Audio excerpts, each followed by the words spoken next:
ఇంగ్లీష్‌లో మాట్లాడాలంటే భయమా? మీలాంటి వాళ్ళ కోసమే spoken English personal training classes వెంటనే జాయిన్ అవ్వండి. Welcome to our channel. ఈరోజు నాతో పాటు రమ్మగారు ఉన్నారు. నమస్తే రమ్మగారు. నమస్తే జయ. రమ్మగారు, పిల్లలకి స్టోరీలు చెప్పేటప్పుడు అనగనగా ఒక ఊరుంది, ఒక ఊర్లో పేదరాశి పెద్దమ్మ ఉంది అని ఒక స్టోరీ చెప్తూ ఉంటాం. అసలు ఈ పేదరాశి పెద్దమ్మ ఈ వర్షన్ ఎలా వచ్చింది, మీకు అసలు ఐడియా ఉందా? పెద్ద ఐడియా లేదు, నాకు కూడా కథలే తెలుసు. పేదరాశి పెద్దమ్మ అంటే ఇప్పుడు పేద రాశి పెద్దమ్మ. పేద రాశి అంటే చాలా బీదది అనే అర్థం వచ్చేలాగా వినపడుతుంది. ఆహా, ఓ మరి అంతే కదా, పేద రాశి. ఓకే. అయితే ఈవిడ చాలా బీదది, కానీ ఆవిడ మంచిది. అయితే ఈవిడ ఏంటంటే చుట్టుపక్కల ఆ పై ఊళ్ళ నుంచి ఆ ఊళ్ళ నుంచి ఈ ఊళ్ళ నుంచి వచ్చే జనాలు ఇవన్నీ పాతకాలపు కథలు కదా. ఇప్పుడు ఊళ్ళలో అరుగులు ఉంటాయి జయ, ఇళ్ళకి. పల్లెటూళ్ళలో రచ్చబండల్లాగా. రచ్చబండ కాదు, ఇంటికి కూడా వాకిట్లో పెద్ద అరుగు, చిన్న అరుగు, 2 అరుగులు ఉంటాయి. ఈ అరుగుల మీద కూర్చుని సాయంకాలం లోకాభిరామాయణం మాట్లాడుకుంటారు. బాటసార్లు ఎవరైనా ఊళ్ళోకి వచ్చారనుకోండి, ఎవరో ఒకళ్ళు ఇంట్లో ఒక ముద్ద తిని, లేదా వాళ్ళు తెచ్చుకున్నదే తిని ఈ అరుగుల మీద పడుకుంటారు. ఈ అరుగు మీద పడుకుంటానండి, ఎవరి అరుగు మీదైనా పడుకోవచ్చు. పాత రోజుల్లో అలా ఉండేది. మీరు పాతకాలపు ఇళ్ళని చూస్తే వాకిట్లో ఓవైపు చిన్న అరుగు, రెండో వైపు పెద్ద అరుగు. మా ఇంట్లో కూడా ఉండేవి పెద్ద పెద్ద అరుగులు. ఈ అరుగు ఉంటుంది. అయితే ఈ దారిన పోయేవాళ్ళు ఇప్పుడు సాయంకాలం అయ్యేసరికి ప్రయాణాలు చేయలేని రోజులు కదా. అంటే రాత్రిళ్ళు ప్రయాణం చేయాలంటే అడవులు, చిట్టడవులు, చీమల దూరని చిట్టడవులు, కాకుల దూరని కారడవులు ఉండేవి 2 ఊళ్ళకి మధ్యలో. ఏం ప్రయాణం చేస్తారు? రాత్రిళ్ళు ప్రమాదాలు కదా.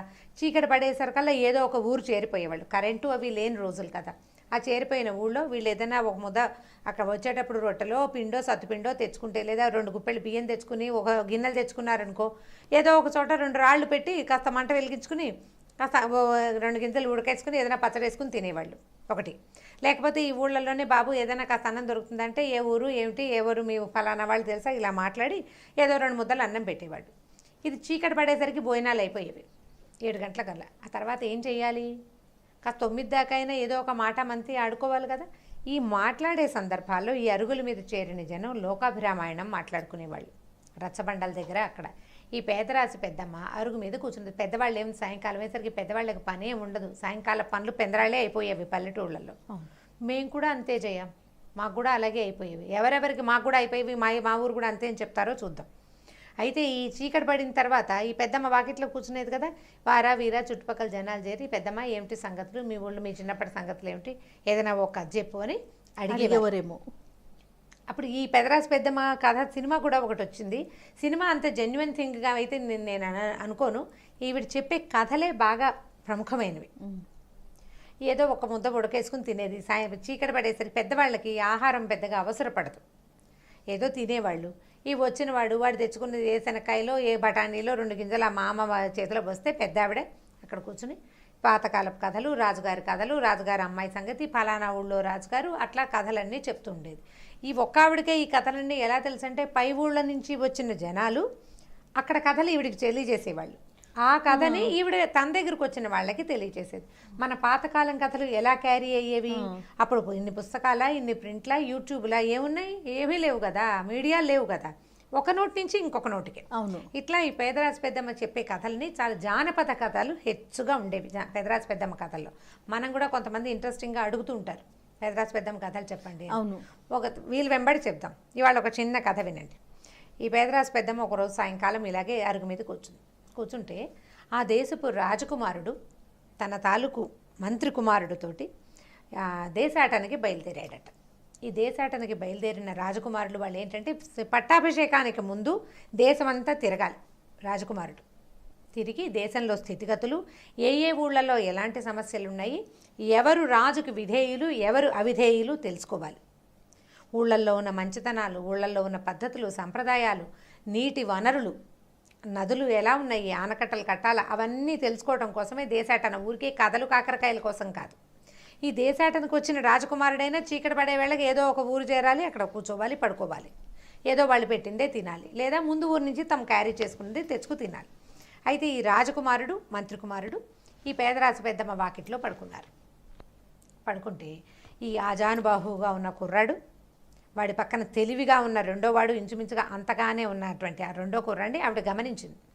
పెద్దవాళ్ళకి ముఖాలు చూడంగానే వీడు వీధి అని తెలిసిపోతుంది, ప్రపంచాన్ని చూడడం వల్ల. మనకు తెలియకపోవచ్చు, పెద్దవాళ్ళకి లోకం చూసిన వాళ్ళకి అవును. వీడికి ఇలాంటి లక్షణాలు ఉన్నాయి, వీడు ఏ రాజకుమారుడు అయ్యి ఉండొచ్చు అని ఊహించగలిగింది అనమాట ఆవిడ. అప్పుడు నాయన ఏ ఊరు ఏది అంటే ఏదో ఫలానా ఊరు అది ఏదని చెప్పి ఈ ఊళ్ళో ఉన్న విచిత్రం ఏమిటి, వింత ఏమిటి, విడ్డూరం ఏమిటి కనుక్కున్నారు. కనుక్కుంటే మా రాజుగారు అమ్మాయి చాలా అందగత్తె, ఆ అమ్మాయి పెళ్ళయింది, విచిత్రమైన పరిస్థితుల్లో అయ్యింది బాబు అని చెప్పింది. చెప్పేసరికల్లా ఏమిటి ఆ విచిత్రం ఏం జరిగిందవ్వా సరిగా చెప్పమంటే, ఇక్కడికి దూరంగా ఉన్న రాజుగారికి ఓ కొడుకున్నాడు. అయితే అతనికి చాలా కాలం వివాహం కాలేదు. వివాహం కాకపోతే అబ్బాయి ఏం చేశాడు, వివాహం చేసుకోలే. ఆయనకి ఏమని ఉండేదంటే ఒక ఊహా సుందరి ఉందట అతనికి. తన ఊహల్లో ఉన్న అమ్మాయి దొరికితేనే పెళ్లి చేసుకోవాలని అనుకున్నాడు. ఊహలో ఉన్న పిల్లే కావాలి అతనికి. ఊహలో ఉన్న పిల్ల కావాలంటే ఏ పటం తెప్పించినా రాజకుమార్తెల పటాలు వచ్చేవి, ఏ పటం తెప్పించినా నచ్చదు ఈ అబ్బాయికి, నచ్చటల్లా. నచ్చకపోతే సరే ఏమైందట, కొంతకాలానికి అందరూ ఇంకెప్పుడు పెళ్లి చేసుకుంటావు, నువ్వు ఎప్పుడు పట్టాభిషేకం చేసుకుంటావు, పెళ్ళి అవ్వాలి, పట్టాభిషేకం అవ్వాలి అందరూ అడుగుతుండేవాళ్ళు. అయితే ఇతను ఒక రోజు ఏమైందట, ఏదో పక్క ఊరికే తన సిటీలో కాకుండా చుట్టుపక్కల టౌన్లలో గుర్రం వేసుకుని తిరుగుతుంటే ఒక చిత్రకారుడి ఇంటి వాకిట్లో, అంటే వాడు పటాలు అమ్ముతాడనమాట, బొమ్మలు వేసి అమ్మేవాడి వాకిట్లో ఒక పిక్చర్ కనపడింది అతనికి. ఆ కనపడ్డ ఫోటో ఏ పిక్చర్ అయితే ఏ చిత్రాన్ని అయితే అతను చూశాడో అది అచ్చు అతని ఊహాసుందరిలాగానే ఉంది. ఉండేసరికల్లా ఇందుకి ఏమో ఈ పటం ఎక్కడిది, నువ్వు ఎక్కడి నుంచి వేసావు, ఎవరిని చూసి వేసావంటే, కాదండి ఇది కుంతల దేశపు యువరాణిది. అయితే ఈ అమ్మాయి చాలా అందగత్తె, ఒక చిత్రకారుడు మన ఊరు వాడే, అన్ని దేశాలు తిరుగుతూ రాజకుమార్తెల ఫోటో బొమ్మలు వేసేవాడు. రాజుగారు, ఆ కుంతల దేశపు రాజుగారు అమ్మాయి పటం గీయించాడండి. గీసిన తర్వాత నా కూతురంత అందంగా లేదని ఆ పిక్చర్ని ఆయన తీసుకోలే. అంటే ఇంతకన్నా అందంగా ఉంది నా కూతురు అందం పూర్తి స్థాయిలో నువ్వు దింపలేకపోయావని అతన్ని పంపించేశాడు. అతను వచ్చేటప్పుడు ఈ పిక్చర్ని చేత్తో పుచ్చుకొచ్చి ఏదో ఒక ధరకి అమ్మి పెట్టమని ఇక్కడ పెట్టాడండి అని చెప్పాడు. అయితే ఈ కుర్రాడు ఈ పిక్చర్ని చూడగానే చాలా సంతోషం వేసేసింది. సరే నాకు దొరికింది కదా అని ఈ అమ్మాయి కుంతల దేశపు యువరాణిని తెలుసుకున్నాడు. ఆ కుంతల దేశంలోనే మన పేదరాజు పెద్దమ్మ ఉంది. ఈ యువరాణిని పెళ్లి చేసుకున్నాడు. పెళ్లి చేసుకుంటే సరే, పెళ్లి చేసుకోవడానికి అప్పట్లో ఏం చేసేవాళ్ళు, విదర్భ రాజ్యం ఎక్కడో ఉంది, కుంతల దేశం ఇంకెక్కడో ఉంది. ఈ వెళ్ళి వచ్చి ముందు రాజుగారు వెళ్ళి చూసొచ్చి, కుర్రాడు వెళ్ళి చూసొచ్చి, మళ్ళీ రాజుగారు వచ్చి ఈ గోలంతా ఎందుకని అబ్బాయిది ఒక పటం గీయించి అతనికి కత్తిచ్చి పంపించారు. కత్తిచ్చి పంపించారనమాట. అప్పట్లో కత్తికి బాసికం కట్టి పెళ్లి చేయడం ఒక పద్ధతి ఉంది. రాజుగారి కత్తిని పంపిస్తారు ఆ ఊరు. కత్తితోటి సాంగంగా వివాహం జరిపిస్తారు. పెళ్ళైపోయినట్టే అమ్మాయిని ఇక్కడికి తీసుకొస్తారు. శాస్త్రోక్తంగా ఇక్కడ శాంతి కళ్యాణం లాంటిది ఏదో జరుపుకుని అమ్మాయిని భర్తకి అప్పచెప్పేస్తారనమాట. ఎక్కువ దూరం ఉన్న రాజ్యాల్లో ఈ పంథ నడిచేది. కత్తికి బాసికం కట్టి పెళ్లి చేసేవారు. ఈ రాజకుమారుడి తాలూకు చిత్రపటము, కత్తి 2 కుంతల దేశానికి, అంటే మా దేశానికి వచ్చినాయి అని చెప్పింది పెద్దమ్మ. ఇక్కడికి వచ్చినాయి. వస్తే ఏమైంది, అమ్మాయి చూసింది, రాజుగారు చూసాడు, అబ్బో పిల్లవాడు చక్కగా ఉన్నాడు, బాగున్నాడు, రాజకుమారుడు, విదర్భ రాజకుమారుడు అనుకుని వాళ్ళు ఏం చేశారు, ఆ కత్తికే బాసికం కట్టించి పద్ధతి ప్రకారం పెళ్లి చేసేశారు. పెళ్లి చేసేసిన తర్వాత ఏం చేశారు, ఆ పెళ్లి కూతురు పేరు మంగళాదేవి. ఈ మంగళాదేవిని సర్వమంగళాదేవి అలా పిలిచేవాళ్ళు, మంగళ అని పిలిచేవాళ్ళు. ఈవిడ్ని ఆవిడ తాలూకు పరివారంతో సహా ఈ విదర్భ రాజ్యానికి పంపించారు. సైనికులు వాళ్ళు వీళ్ళు వస్తారు కదా. ఈ ఒక 5-10-15 రోజులు పట్టింది. ఇంకొక కొద్ది గంటల్లో వాళ్ళు ఊరు చేరతారనగా ఈ రాజకుమారుడు ఆగలేకపోయాడు. తన ఊహాసుందరిని చూసేయాలన్న ఉత్సాహంతో ఏం చేశాడు, అక్కడికి వాళ్ళు ఎక్కడైతే ముందు సాయంకాలపు విడిది చేశారో ఒక చోట విడిది చేసి మర్నాడు పొద్దున బయలుదేరి రావాలి కదా. ఎక్కడ వాళ్ళు విడిది చేస్తారో అవన్నీ ప్లాన్ ప్రకారమే కదా జరుగుతాయి. ఈ అబ్బాయి ఏం చేశాడంటే, రాజకుమారుడు భార్యను చూడడం కోసం గుర్రం వేసుకుని అక్కడికి పరిగెత్తుకుంటూ వెళ్ళిపోయాడు.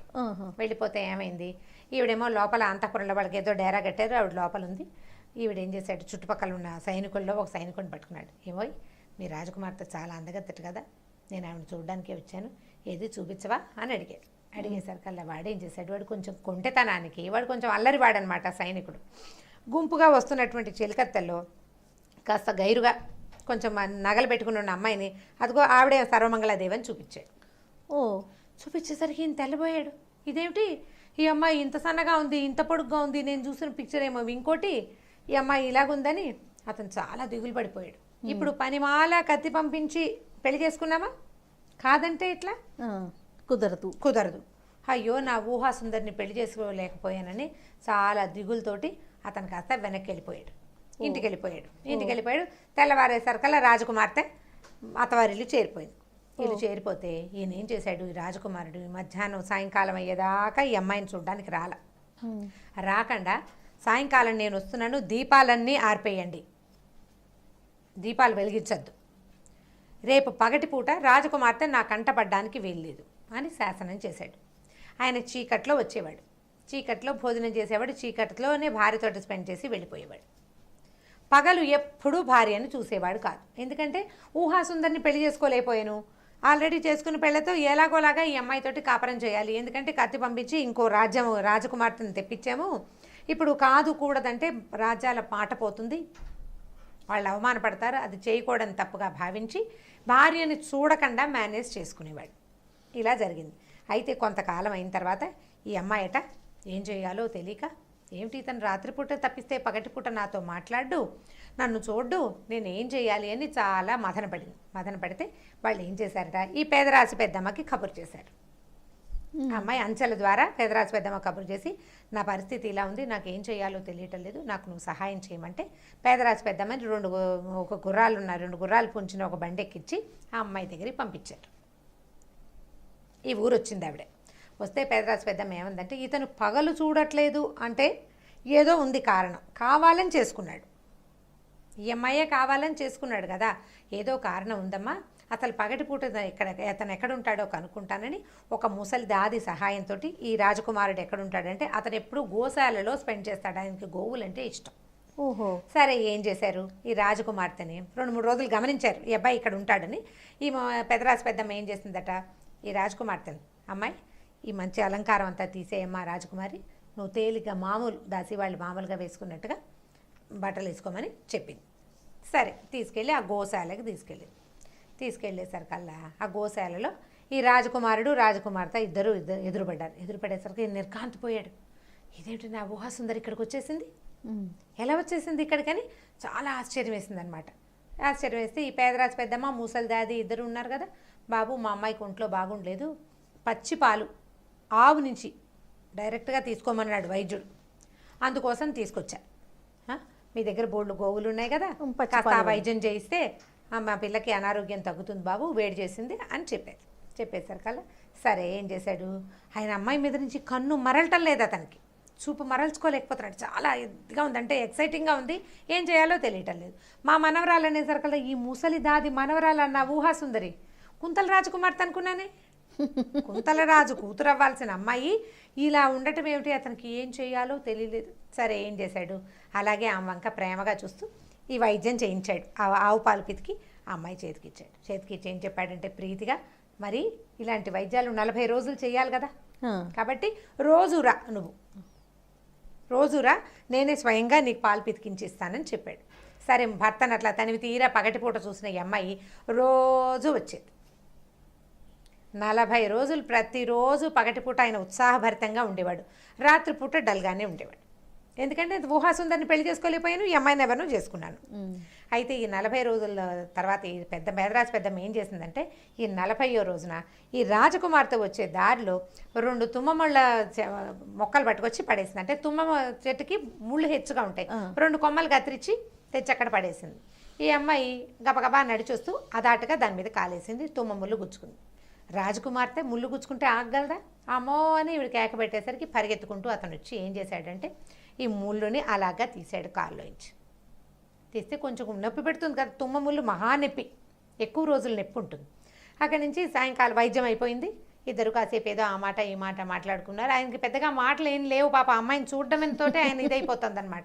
అక్కడి నుంచి సాయంకాలం ఇంటికి వెళ్ళాక ఎవడేం చేస్తుంటే పెదరాశి పెద్దమ్మ, అమ్మ ఇక నీ జీవితం చచ్చిపడిపోయినట్టే, తుమ్మ ముళ్ళుతోటే నీ వైద్యం అయిపోయింది, నేను వెళ్ళిపోతానని నేను వచ్చేసాను, తర్వాత ఏం జరిగిందో తర్వాత నాకు ఉత్తరం వచ్చిందని రాజకుమారుడికి చెప్పింది. ఏం జరిగింది అని అడిగాడు రాజకుమారుడు పేదరాశి పెద్దమ్మని. చాలా తేలిగ్గా జరిగిపోయింది నాయన, మర్నాడు పొద్దున రాజకుమార్తె కుంటింది, రాత్రికి బాగా నొప్పి చేసింది కాలు, రెండో రోజుకి ఎక్కువ నొప్పి చేస్తుంది కదా, రాత్రి అర్ధరాత్రి కేకలు పెట్టింది, నా కాలు నొప్పెడుతోంది అనేసరికి రాజకుమారుడు ఏం చేస్తాడు, అప్పటిదాకా దీపాలు లేకుండానే ఉన్నాడు. ఇక విసుగుపుట్టి ఈ అమ్మాయి ఏడుస్తుంటే ఏం చేస్తాడు, రాజకుమార్ భార్య కదా, అందుకని దీపం తెండిరా అని కేకేశాడు. దీపం పుచ్చుకొచ్చేసరికల్లా కాల్లో ఏం దిగింది అని ఆ కాలు పట్టుకున్నాడు. కాలు పట్టుకుని చూస్తే తను ఎక్కడి నుంచి ముళ్ళు తీశాడో అక్కడే ముళ్ళు అదే కనపడుతుంది. అదే ముళ్ళు కాలుదే ఉంది. ఆడపిల్లల కాళ్ళు ఇంచుమించుగా లేతగా అలాగే ఉంటాయి. అక్కడి నుంచి ఆ దీపం ఇటు పట్టుకుంటురా అని చెప్పింది అనమాట ఆవిడ. ఆ దీపం పట్టుకునేసరికల్లా ఆవిడ మొహంలోకి చూస్తోంది, రాజుగారి మొహంలోకి. అప్పుడు అప్పటికి అర్థమైందనమాట ఆయనకి, ఎదురుకుండా ఉన్నది తను పొద్దున్న ముళ్ళు తీసిన అమ్మాయే ఉంది అని. తలెత్తి చూసి ఆయన, అదేమిటి నువ్వున్నావు అని అడిగితే, అదే నువ్వు నా రాజకుమారుడు ఎలా ఉంటాడో చూద్దామని 40 రోజుల నుంచి తిరిగాను. పొద్దున చూసిన అమ్మాయే నాతోటి రాత్రి ఉందని నువ్వు తెలుసుకోలేకపోయావు. పగటిపూట నా భర్త ఎలా ఉంటాడో నేను తెలుసుకోగలిగాను, రాత్రిపూట ఎలా ఉంటాడో చూడడానికే ఇప్పుడు దీపం తెప్పించాను అని చెప్పింది. అక్కడి నుంచి రాజకుమారుడు చాలా సంతోషించి, ఇట్లా ఆయన మిస్లీడ్ అయ్యాడు కదా, నేను మిస్లీడ్ అయ్యానని ఆమెకు చెప్పాడు. తర్వాత వాళ్ళిద్దరూ చాలా హాయిగా, మనం ఇంగ్లీష్ కథల్లో చెప్తారు హ్యాపీది లివ్డ్ ఎవర్ ఆఫ్టర్ అని, అంటే తర్వాత కాలం అంతా సుఖంగా హాయిగా గడిపారు. ఈ కథని ఇట్లా జరిగింది అని ఈ పేదరాశి పెద్దమ్మ ఈ రాజకుమారుడికి చెప్పింది. అయితే రాజకుమారుడు అన్నాడు, నువ్వు ఎంత సహాయకారివి, నువ్వు చాలా తెలివిగల దానివి. ఒక 40 రోజుల పాటు వాళ్ళిద్దరి మధ్య స్నేహ సౌహార్ద్రం పెరగడానికి నువ్వు సహాయం చేసావు. ఆ తర్వాత ఇప్పుడు ఆమె అందగత్యాన్ని తెలుసుకుంటే ఒక విషయం, అంటే ఇప్పుడు ఆమె భార్య సౌందర్యవతి అని ప్రీతి చెందటం కాకుండా 40 రోజుల పాటు ఆమెతో రెగ్యులర్గా రోజువారీ కలుస్తూ ఆమె పైన ఇంకా ప్రీతిని, అతని స్వభావం పట్ల ఆ అమ్మాయికి ప్రీతిని కలగజేసింది అనమాట ఈవిడ. దానివల్ల ఈ ముందు కాలంలో కూడా రాజు రాణి సౌందర్యానికి అంటే ఇంపార్టెన్స్ లేకుండా వాళ్ళు ప్రీతిగా తెలిసేలాగా చేసి ఎక్కువ కాలం ప్రీతిగా ఉండేలాగా చేసింది. ఆ తర్వాత ఆ రాజు విదర్భ రాజకుమారుడు ద్వితీయ వివాహం చేసుకోవాలి, ఈవిడ ఒక్కదాంతోటే ఆయన సంసారం చేశాడు, సంతానానికి అన్నాడు, చాలా గొప్పగా రాజ్యం చేశాడని కథ ఈ పేదరాశి పెద్దమ్మ చెప్పిందనమాట. సో ఈ పేదరాశి పెద్దమ్మ కథలన్నీ జానపద కథలే, అన్నీ జానపద కథలే. కొన్ని ఆవిడ ఇన్వాల్వ్మెంట్ డైరెక్ట్గా ఉన్నవి, కొన్ని లేనివి కూడా పెదరాశి పెద్దమ్మ చెప్పిన కథగా మనం చెప్పుకోవచ్చు. కొన్ని కథలు ఏమైనా వీలు వెంబడి మళ్ళీ చెప్తాం. ఓకే రమ్మగారు, స్టోరీ కూడా చాలా ఇంట్రెస్టింగ్ గా అనిపిస్తుంది. బహుశా ఇది తల్లులకి, మదర్స్ కి, పిల్లలకి చెప్పొచ్చు కదా, దీని బ్రీఫ్ గా పిల్లలకి చెప్పుకోవచ్చు. అదే మన వర్షన్ లో మార్చుకొని చెప్పుకోవచ్చు బహుశా. ఓకే రమ్మగారు, నమస్తే అండి. నమస్తే. ఈ వీడియో కనుక మీకు నచ్చినట్లయితే లైక్ చేయండి, షేర్ చేయండి. మరిన్ని వీడియోస్ కోసం మా ఛానల్ని సబ్స్క్రైబ్ చేసుకోండి.